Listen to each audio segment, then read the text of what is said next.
beginnings on the cusp. Not too old to adjust. Old dog, new tricks. Remember, I was just a pup. Something dirty in my cup. Clean soul, good karma is a must. Still my shooter in the. Yeah, come on. What would the shoe say? Hello everybody, welcome back to another episode of Man Takes Shoes Out of Box, the episode where you get to sit there and watch me take a pair of shoes out of a box and tell you what I think of them. Today we are talking about these, the Adidas Superstar Wales Bonner. Wales Bonners. The Wales Bonners. These released as part of the broader Wales Bonner Adidas winter collection just yesterday, and I've got to shout out sneakers and stuff because these shipped to me and arrived today. So they had people at the warehouse just absolutely frothing to get these out. The price point was pretty hefty, pretty scary. I think it put a lot of people off buying these. 240 Great British pounds, around $280, around 4 million rupees. No, I'm only joking. That's actually close to 500 New Zealand dollars, which is kind of crazy when you think about it. The collection featured 3 different sneakers. You had 2 versions of the regular Samba, which were pretty hyped up and pretty quick to sell out. You also had a different version of the Samba called the Millennium in a couple of different colorways, which are still available. And then you had the Superstars, which also didn't really have a lot of hype around them. These are pretty much sitting in a full-size run in most places. Before we get into the review of the sneaker, just a quick word on Wales Bonner. Her brand evokes this notion of cultural luxury that infuses her European heritage with an Afro-Atlantic spirit. It was established as a menswear brand, and Wales Bonner's soulful tailoring soon expanded to women's wear, and she's now one of the hottest designers out there and is also one of the hottest sneaker collaborators out there, period. The first thing that you notice when you buy an expensive sneaker and you take receipt of it from the delivery guy is the weight. It's like heavy. These feel sturdy. And the other way you know that you've bought an expensive sneaker is when the box comes in a sleeve. Removing the sleeve and getting into the box, it's a pretty simple box. It's got the predominantly black colorway mixed together with the 3 stripes that run along the top all the way to the side. You've got a little bit of co-branding on the side of the box as well as on the front of the box, and it is one of these slidey outy jobbies. The other way that you know you've bought a relatively expensive sneaker is when you get a dust bag included, and me and my missus were very delighted to receive this dust bag because we actually need one for dog walks. Oh look, got a new one of these for us.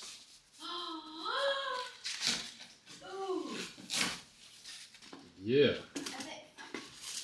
Getting into the shoes, this is one of those sneakers that has a bit of wow factor when you first lay eyes on them. It's the materials, it's the construction, it's the quality. The overall impression is definitely very impressive. Having these in hand, it definitely feels like you've bought an elevated, luxurious, expensive Adidas sneaker. Now, I don't need to tell you guys or remind you guys about the importance of the Adidas Superstar. This, for me, is one of my favorite Adidas models of all time. I can remember being in high school in the late 90s, early 2000s, where Superstars were all the rage. Just having a white pair of Superstars with different colored stripes was all the rage at the time. In terms of the colorway, it's pretty simple stuff. I'm glad she went with a very simple classic color blocking.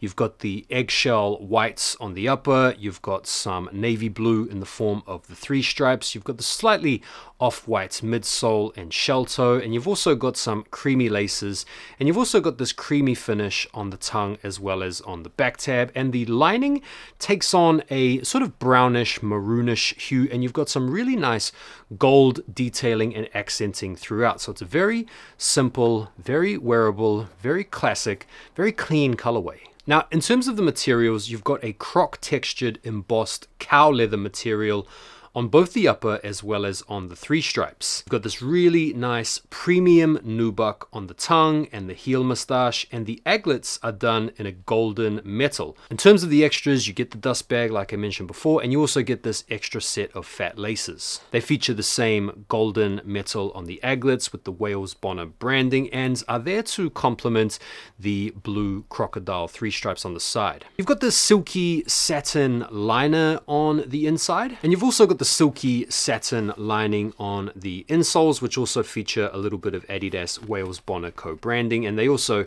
come in the same sort of color. Now, it should be noted that Wales Bonner and Adidas have been going off in recent years with their collabs. You guys might remember her Sambas, particularly the silver ones, which are going for crazy money. I mean, these came out last year, and I don't think they came out to a whole bunch of hype, but the last sale on these was pretty close to £1,000, and the lowest ask is right around £1,100 right now. And bro, the leopard pair, I couldn't believe this when I checked these out. The last sale, £1,500. I can remember these pretty much sitting around initially. And so whether or not you're a fan of Wales Bonner or these shoes are your bag, it can't be denied that her shoes are pretty hot right now. And these are no exception in my opinion. And so let's chuck these on feet now and see how they look and feel how they feel. Yeah.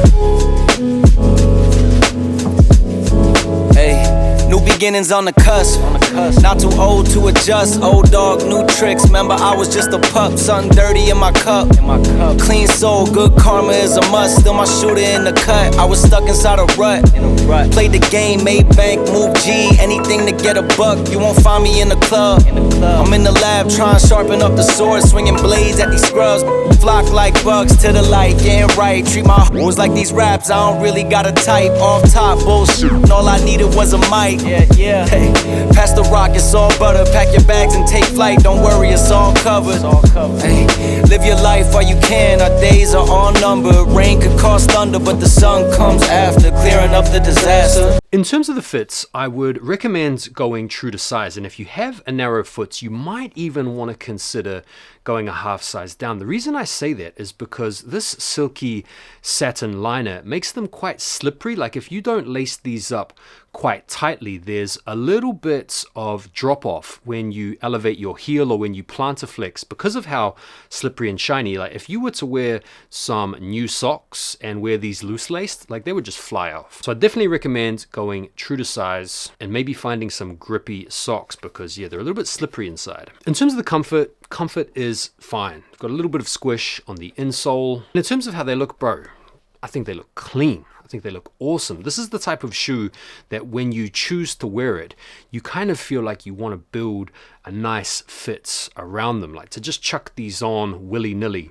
with some kind of hobo fit would be to do them a grand disservice in my opinion. In terms of collectability and all that sort of stuff, I do think this is a really collectible sneaker. I mean, first and foremost, it's a superstar. It's in the classic cream white color blocking. The materials, the stitching, the entire execution of the shoe definitely has it looking really good and not cheap or cheesy like croc print or reptile print sometimes looks on sneakers. And so I think these are a good addition to any sneakerhead's collection. And of course the big question is, are they worth it? £240, $280, that is a lot of money. You could put that money towards something pretty decent in the resale market now, including shoes like the Air Max 1 Chlorophylls or maybe some of those J-tip Sauconys. What I would say is that when you have these in hand, it does feel like you've got an elevated, luxurious product. These feel like a level up from your Amamanye 3s. They feel a little bit closer to collaborations like Jordan did with the Cause, which may I remind you also commanded a big, heavy retail of around about the same price when these came out. And so if you're a fan of the superstars, if you're a fan of Wales Bonner, if you like this sneaker, yes, absolutely they are worth it. But if you're on the fence, these might be the type of sneaker that you might want to take a punt on waiting around for to see if they potentially go on sale. Because of how heavy the numbers were and because of how many stockists are carrying these and because of how abundant they are and available they are, these might just go on sale at the end of the season. But if you don't want to take that risk, if you don't want to take that punt, then I would cop them now. It's a cool shoe. And there we go. Those are my thoughts on the Adidas Superstar Wales Bonner collaboration. It's a dope shoe. I'm a big fan and I am happy to welcome them to the collection. What do you guys think? Are you guys a fan? Feel free to sound off and let me know. And I will see you guys tomorrow for our weekly sneaker wrap video. Thanks for watching. Don't forget to hit the like button before you bounce, and I will see you tomorrow. Take care for now.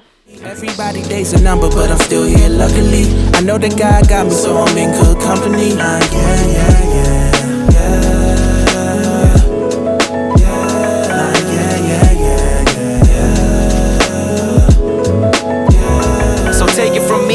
some places I should take you to see. You know it's easy when you ride with a G.